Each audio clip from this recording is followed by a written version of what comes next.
Hello बच्चों, let's see this question. The question says that choose the correct option for the characteristic of growth. Option A, it is an irreversible permanent increase in size of an organ or its parts or even of an individual cell. Option B, it is accomplished by metabolic processes. Option C, it occurs at the expense of energy. And option D, all of the above. तो इस question में हमें चार options दिए हैं और हमसे पूछा है कि कौन सा ऐसा करेक्ट ऑप्शन है regarding the characteristics of growth. तो इस क्वेश्चन में जो की कंसेप्ट है that is regarding the characteristic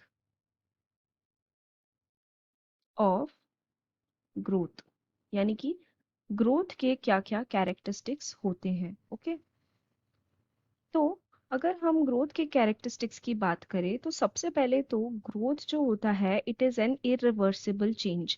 irreversible यानी कि उसको एक बार ग्रोथ हो गया तो उसको वापस से रिवर्स नहीं कर सकते। It is a permanent change. Okay, it is a irreversible change.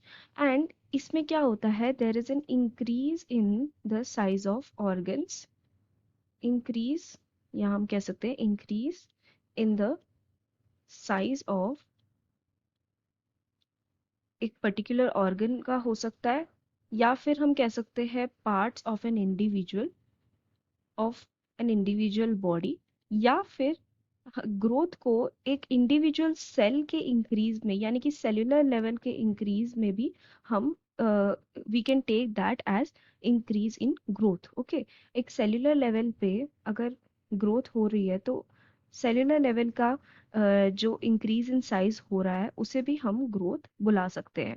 तो अगर हम फर्स्ट ऑप्शन देखें तो इसमें यही दिया गया है कि it is an irreversible permanent increase in the size of an organ, parts of an individual और एन इंडिविजुअल सेल। ठीक है, तो ये हो गया फर्स्ट ऑप्शन तो सही। नेक्स्ट अगर हम देखें तो ये जो ग्रोथ होता है it can be accomplished by both anabolic and catabolic processes.